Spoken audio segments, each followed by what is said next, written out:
Jemaat, mari kita satu dalam doa. Semua karena anugerah-Mu Tuhan, kami gak bisa berbangga apa-apa. Bahkan di pagi hari ini kami boleh ada karena Engkau yang mengundang kami. Untuk itu ampuni kami ya Tuhan, untuk boleh menerima berita anugerah-Mu pada pagi hari ini. Terima kasih Tuhan Yesus. Amin. Silakan duduk. Berita anugerah pada hari ini terambil dari The New City Catechism, pertanyaan yang ke-49. Pertanyaannya, di manakah Kristus sekarang? Jawaban, Kristus bangkit dari kubur pada hari ketiga setelah kematiannya dan duduk di sebelah kanan Bapa untuk memerintah kerajaannya dan menjadi pengantara kita sampai Dia datang kembali untuk menghakimi dan memperbaharui seluruh dunia. Ayat Alkitabnya terambil dari Efesus 1 ayat 20 hingga 21. Karyanya di dalam Kristus dengan membangkitkan Dia dari antara orang mati dan mendudukan Dia di sebelah kanannya di sorga, jauh lebih tinggi dari segala pemerintah dan penguasa dan kekuasaan dan kerajaan dan tiap-tiap nama yang dapat disebut, bukan hanya di dunia ini saja, melainkan juga di dunia yang akan datang.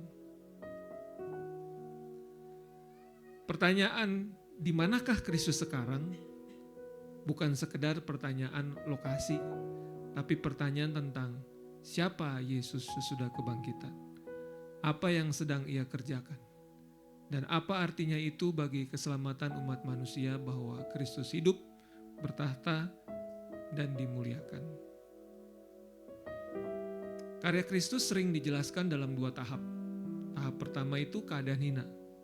Jadi di mana Kristus menjadi manusia, mengalami penolakan, menderita, taat, disalibkan sampai mati di kayu salib.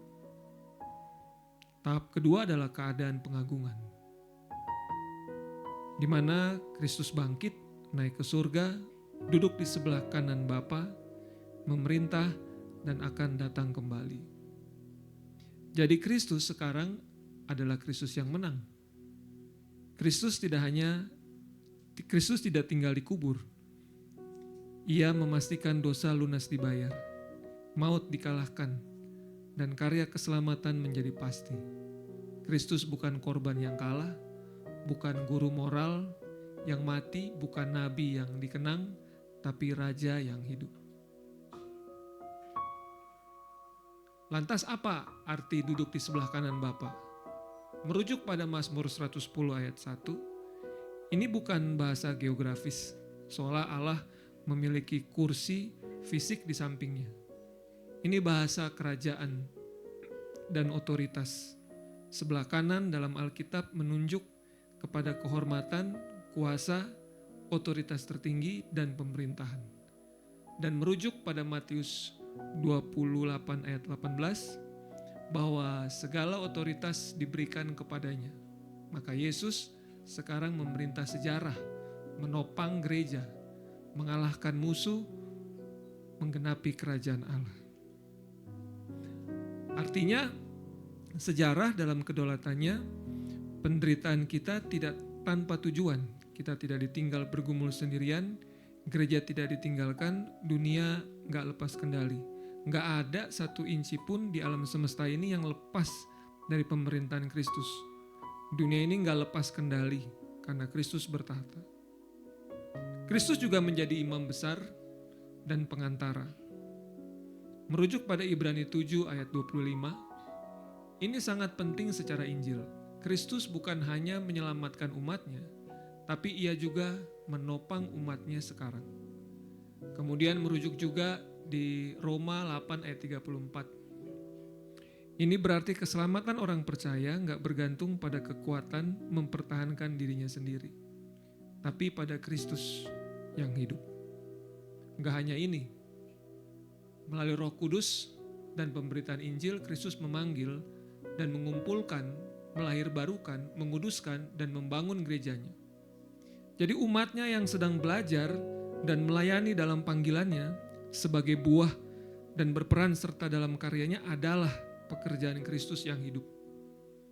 Karena itu kita bukan bekerja bagi Kristus tanpa Kristus,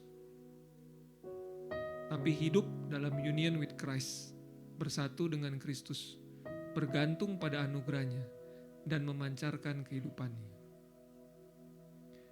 Nah, tanpa posisi Kristus sekarang, Injil menjadi gak lengkap. Kalau Kristus mati tapi gak bangkit, maka salib hanya tragedi. Kalau Kristus bangkit tapi gak bertahta, maka gak ada kepastian pemerintahan Allah. Kalau Kristus bertahta tapi gak menjadi pengantara, maka manusia ditinggalkan sendirian. Tapi Injil menyatakan Kristus yang mati sekarang hidup, bertahta dan memegang umatnya.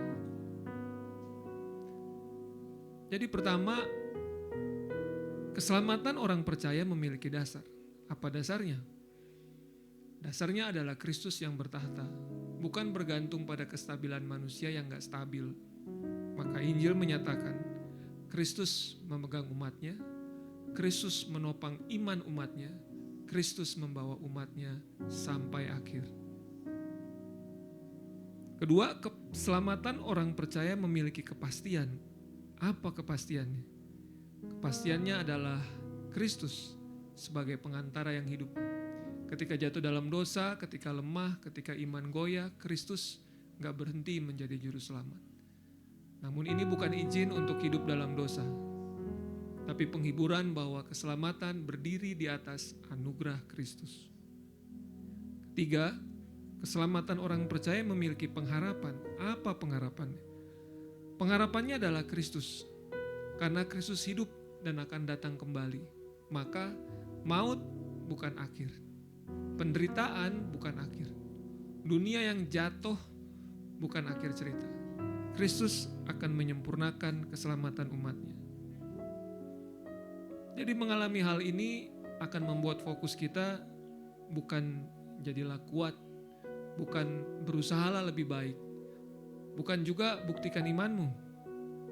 Namun lihat Kristus, lihat karyanya, lihat posisinya sekarang, lihat apa yang ia kerjakan bagi umatnya, dan berbuahlah dalam kekuatannya dan anugerahnya bagi kemuliaannya. Karena Kristus yang telah mati dan bangkit sekarang duduk di sebelah kanan Bapa dalam kemuliaan, memerintah sebagai Raja, menjadi imam besar yang menjadi pengantara umatnya dan akan datang kembali dalam kemuliaan. Keselamatan dari awal sampai akhir berpusat pada Kristus. Sungguh keberadaan Kristus menjadi kabar baik dan berita anugerah bagi kita. Soli Deo Gloria. Mari kita berdoa. Terima kasih ya Tuhan, Engkau boleh menyadarkan kami kembali, dan kami bersyukur akan keberadaan-Mu yang boleh menjadi jaminan sekaligus kekuatan bagi kami, yang memampukan kami untuk hidup terus menerus dalam pertobatan demi pertobatan, sehingga kami boleh semakin serupa dengan Engkau. Terima kasih Tuhan Yesus, amin.